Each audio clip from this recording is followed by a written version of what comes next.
My son looked straight at me. His voice was low, rushed. Then he said one sentence that made the entire summer afternoon in the Hamptons freeze in place. "Dad, Mom, please understand. There's no room inside anymore. You can eat outside in the hallway." I stood still. Behind him was the wedding hall glowing with light. Round tables still empty. Tablecloths smooth and untouched, as if they were waiting for someone. I didn't argue. I only wondered, when did the people who gave birth to him become the ones with no seat? Before I go on, take a moment to subscribe to the channel. Tap like, and leave a comment telling me where you're listening from. I read every single one, because maybe right here, you understand the feeling. Standing in front of an open door that somehow isn't meant for you. And from that moment, everything began. I took one more step away from the doorway of the grand hall. The light inside spilled into the hallway like an invitation meant for everyone, except us. The music played steadily, not too loud, just loud enough to cover moments like this. Moments that didn't quite belong. I stood there, shoulders straight, my hand gripping the suit jacket I had carefully pressed early that morning. Luna stood beside me, her back slightly curved from exhaustion, yet she still held on to that familiar smile, the one she had used her whole life to patch over the cracks in our family. Levi didn't look at us for long. After that short sentence, he turned back inside, toward the partners, the friends, and the bride's family gathered around the white floral stage. I heard someone call his name. The voice was eager. Levi quickened his pace as if afraid he might be pulled back by the two people standing out here in the hallway. I didn't blame him right then. I told myself maybe the guest list really was mixed up. Maybe the hotel miscalculated. Maybe there were just too many people today. I had grown used to finding reasons to protect him. As parents, sometimes that feels easier than facing the truth.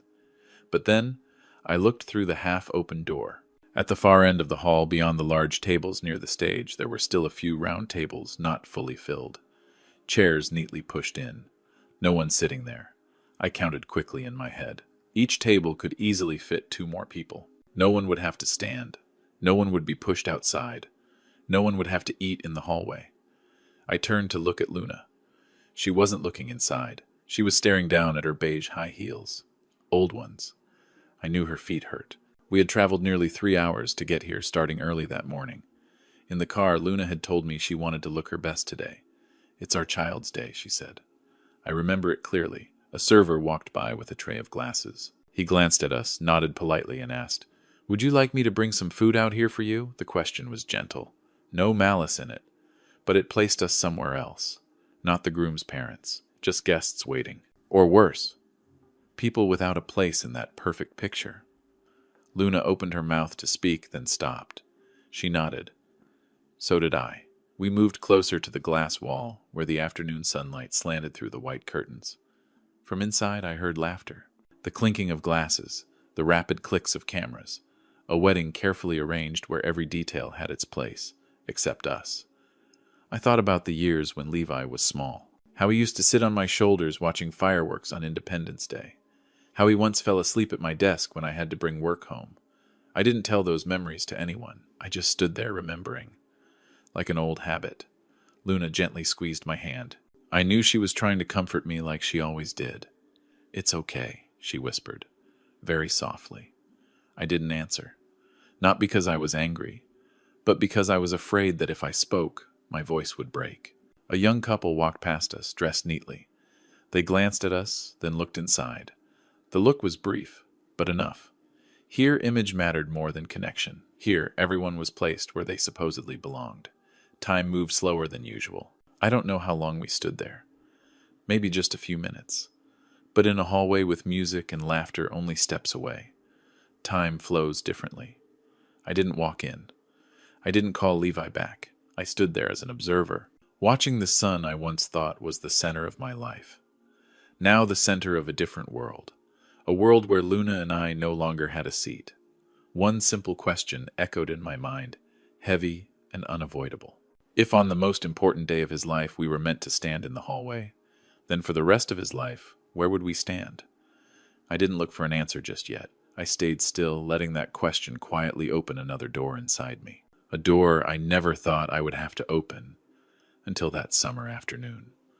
I thought standing in the hallway was the deepest level of awkwardness. I was wrong. It didn't end there. It was only beginning to take shape. Another staff member approached us. This time, a young woman in a black uniform. She looked us over from head to toe, her eyes lingering a moment too long on my shoes. Then she spoke polite but distant. "Could you please stand a bit closer to this side? This area needs to stay clear for staff movement later." I nodded out of instinct. Luna stepped closer to the wall. We made ourselves smaller, as if our very presence was interfering with a system already carefully designed. No one introduced us to anyone. No one mentioned that we were the groom's parents. In that space, identity didn't come from truth. It came from where you were allowed to stand. Sounds began drifting out from the hall. The sound system hadn't been adjusted for the hallway. The music rose and fell, mixed with broken pieces of conversation. Clear enough to hear, but never complete. I wasn't trying to listen, but some words find their way to you anyway. "Levi, move a little to the left." "Yes, that frame's better." Sienna's voice. Calm, calculated. I looked through the crack in the door again. Levi stood at the center back straight, smiling a kind of smile I had never seen at home. That smile was meant for the camera, not for family.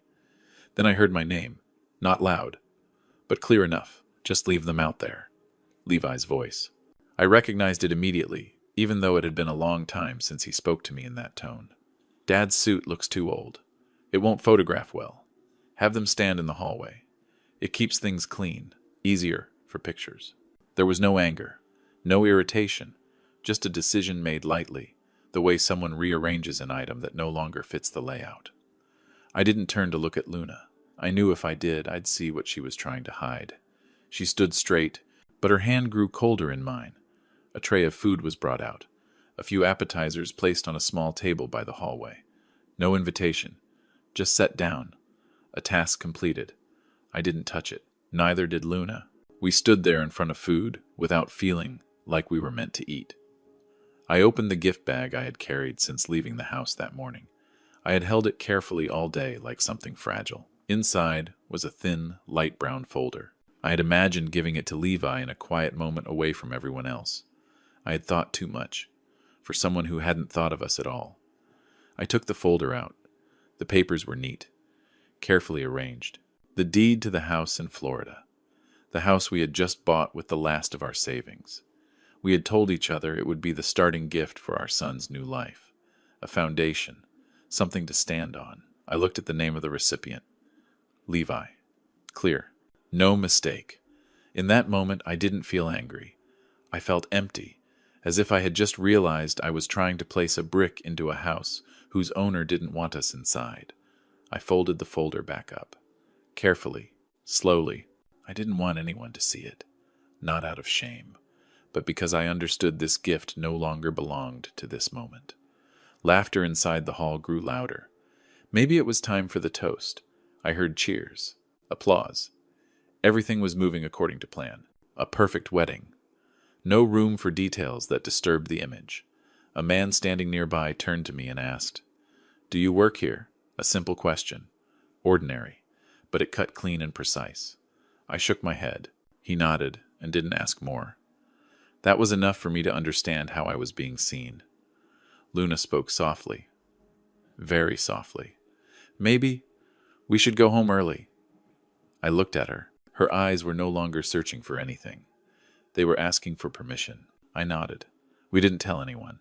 We didn't say goodbye. We didn't draw attention. We walked out through a side exit where the light slowly faded. The music behind us continued, steady and uninterrupted. Our leaving didn't disrupt a single beat of the celebration.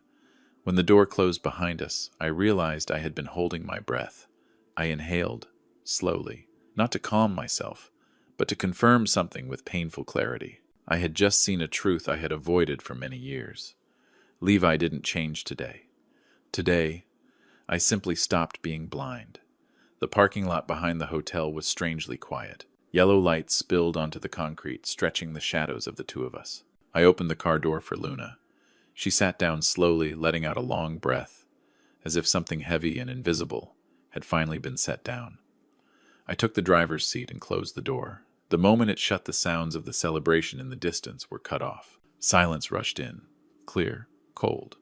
I didn't start the engine right away. I placed the gift bag on the back seat. The folder inside was still there. I knew I wasn't just carrying documents anymore. I was carrying a decision that hadn't been named yet. Luna looked out the window. "Are you okay?" she asked. Her voice was gentle, like she was afraid of touching something fragile. "I'm okay," I said. It wasn't reassurance. It was a temporary confirmation. We left the parking lot and followed the coastal road. The sky was still bright. Summer here holds on to daylight longer than I expected. I drove slowly, not because the road was difficult, but because I needed time to sort through what had just broken apart in my mind. Luna didn't say anything else. She understood my silence. We've lived together long enough to know when to leave someone alone with their thoughts.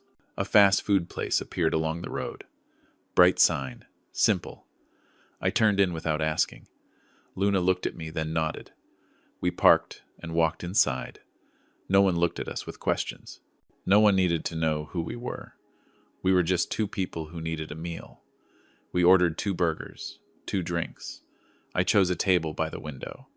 When I sat down, I realized how tired my legs were. Luna set her purse down, slipped off her heels, and gently rubbed her ankle. I looked at her and saw a kind of exhaustion she didn't need to hide. I took out my phone, not to check messages. I opened the camera. Luna looked at me, surprised. "What are you doing?" she asked. "I want to record this moment," I said. That's all. I didn't adjust the angle. I didn't fix the lighting. I just placed the phone on the table facing the two of us. Behind us was the glass window. Outside, cars still passed by. I spoke slowly, my voice steady. I didn't complain. I didn't explain too much. I only said what was happening. That today was my son's wedding day. That the reception was beautiful. And that there was no place for the parents there. That here in a roadside diner there was a place to sit, to breathe, to eat a proper meal. I ended with a wish. Not sarcastic, not bitter. Just a wish with enough distance to be honest. I posted the video with a short caption. I didn't tag anyone. I didn't name the hotel. I didn't need to. I knew the people who needed to see it would see it. We ate in silence. The burgers weren't special, but they were hot, and they were served to us like to anyone else. I noticed that more than the taste. My phone vibrated softly. Then again. Then it wouldn't stop. I didn't check it right away. I finished my food, wiped my hands. When I finally picked up the phone, the screen was filled with notifications, comments, shares, private messages. I read slowly. Not because I was emotional, but because I wanted to understand. There were people I didn't know, and names I recognized. Business partners who had mentioned Levi before, who had eaten dinner at our house, who had talked about family values and trust. Questions began to appear. Not directly, but clearly enough. Is this true? What happened? Are those the groom's parents? I set the phone down. I didn't respond. I didn't need to. Truth, once placed in the right light, knows how to move on its own. Luna looked at me. Do you think... We went too far, I shook my head. No, I said. I only said what happened. We sat there a little longer. Outside, the sky began turning a soft shade of orange. I thought about the wedding hall at that moment. The party was still going on, but I knew something inside that room had shifted. Not because of me, but because questions had been planted. My phone vibrated again. This time, it was a call.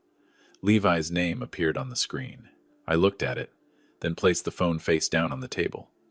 I didn't answer, not out of anger, but because I knew that right now no words would land where they should.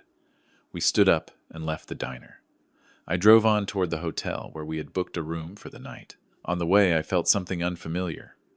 Relief, not because I had done something, but because I had stopped pretending everything was fine. That night, lying in bed, my phone kept vibrating. I turned it off. In the dark, I stared at the ceiling. I thought about the house in Florida, about the folder in the gift bag, about what I had given, and what no one had ever asked if I wanted to keep giving. I didn't make a decision that night, but I knew one door had closed, and another one was slowly opening, quietly, without anger, without noise, just with clarity. The next morning, I woke up earlier than usual, not because I couldn't sleep, but because my mind had finished sorting everything out during the night. When someone has spent a lifetime as an engineer, they're not good at showing emotion, but they know exactly when a system is no longer safe to keep running. I sat at the small table by the hotel window. The sunlight came in evenly steady and calm. Luna was still asleep. Her face looked more peaceful than it had the afternoon before. I didn't want to wake her with long explanations. Some decisions, if they require too much explaining, simply aren't ready yet. I opened my bag and took out the folder. I read through every page again, not because I doubted the contents, but because I needed to confirm one simple thing.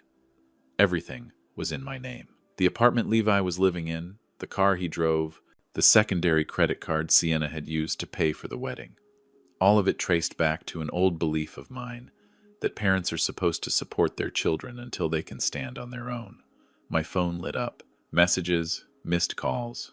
Levi's name appeared again and again. I didn't open them, not to punish him, but because I didn't want this decision to turn into an argument. After breakfast, I called my lawyer, a man I'd known for years, someone who had handled very ordinary matters for my family. His voice on the other end was as calm as ever.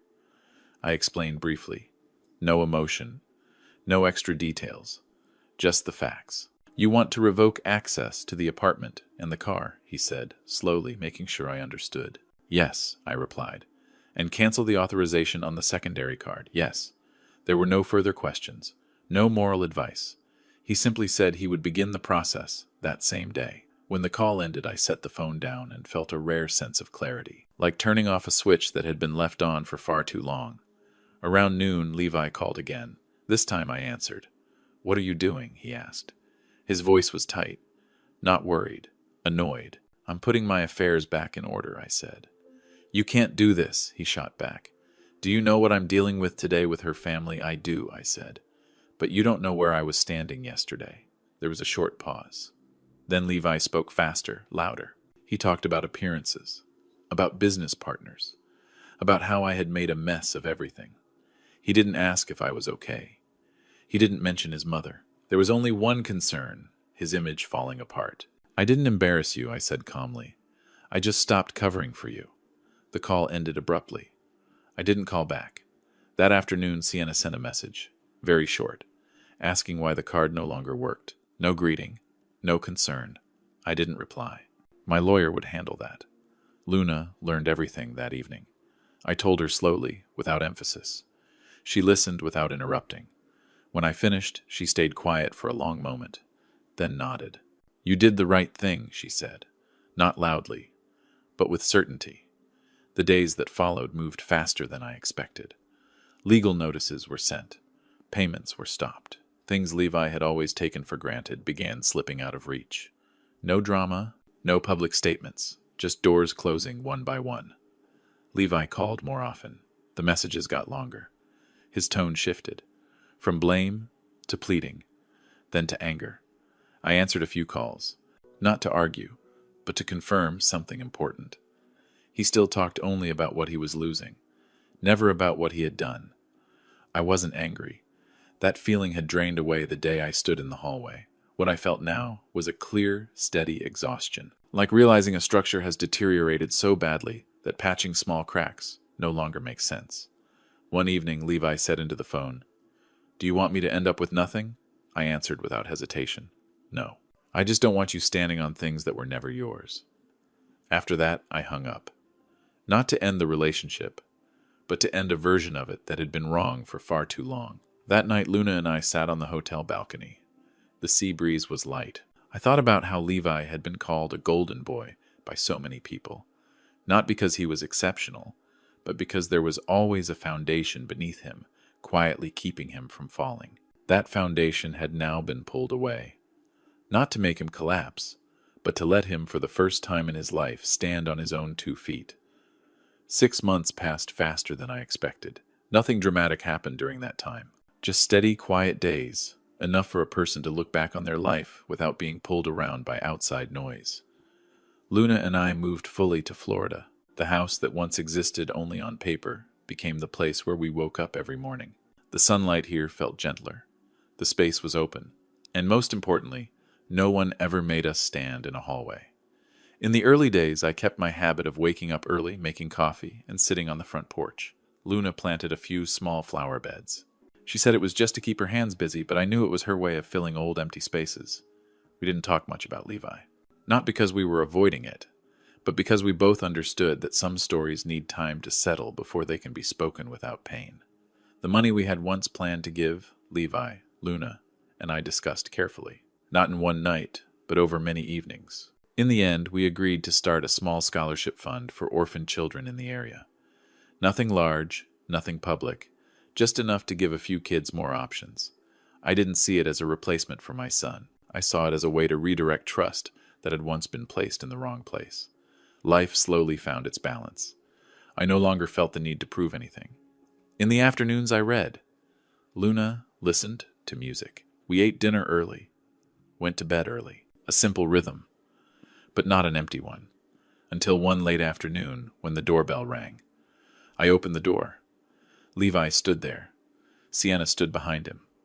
They both looked different, not because their clothes were cheaper, but because of how they stood. Levi no longer held his back straight. His eyes shifted. Sienna didn't look around the house. No judging, no scanning. She stood still, hands tightly clasped. I didn't speak right away. I stepped back just enough for them to stand under the porch roof. Not inside the house, not out in the sun. "Dad," Levi spoke first. His voice was low. "We're having a hard time." I nodded. "I know." No one asked how I knew. When a system collapses, its aftershocks don't need explaining. Levi talked about debt, about things he had grown used to relying on that were no longer there, about relationships that disappeared faster than he expected. Sienna didn't interrupt. She just stared at the tiles beneath her feet. "We want to borrow the house again," Levi said. "Just for a while." I looked at him, really looked. Not to judge, but to understand who I was facing. A son, or a man saying the words "I need help" for the first time. I didn't answer immediately. I brought out 2 folding chairs from inside and placed them on the porch. I pointed to one. "Sit down first," I said. Levi sat. Sienna sat with him. I sat across from them, leaving enough space between us. "There's no room inside," I said calmly. "But there's space out here." Levi lowered his head. He understood. I didn't bring up the past, not the hallway, not the reception. I spoke only about what was clear, that this house was where his mother and I had begun again, that what had been withdrawn would not return in the same form, that any help, if given, would no longer be an unconditional safety net. "I'm not closing the door on you," I said, "but I'm not reopening the old door either." Levi stayed quiet for a long time. Then he nodded. No arguing, no begging. It was the first time I saw him accept a boundary without trying to bend it. We talked a little more, just enough to end the visit. When they stood to leave, I didn't make promises. I only said I would consider what was reasonable, not because of who they were, but because of where they were willing to stand. After they left, Luna stepped onto the porch. She didn't ask if I regretted anything. She simply placed her hand on my shoulder. I knew she understood. That night, I sat alone and thought about the question that had once echoed in my mind while I stood in the hallway: where would we stand in our son's life? The answer hadn't come back then. It came now. Slowly, clearly. We don't stand at the center of his spotlight, but we're no longer pushed to the edge either. We stand in our rightful place. Family to me is no longer a place where you fight for a seat. It's a place where everyone knows where they belong and respects where others stand. If there's one thing I learned from all of this, it's this. When you know how to close the wrong doors, you finally make room for the right ones to open, wide enough for peace to walk in. Thank you for staying and listening to this story until the very end. If this story made you think, please tap like to support the channel, subscribe so you don't miss the next stories, and share it so others can listen and feel it too. Thank you for giving your time to my story. I wish you and your family the peace of always finding the right place to stand in each other's lives.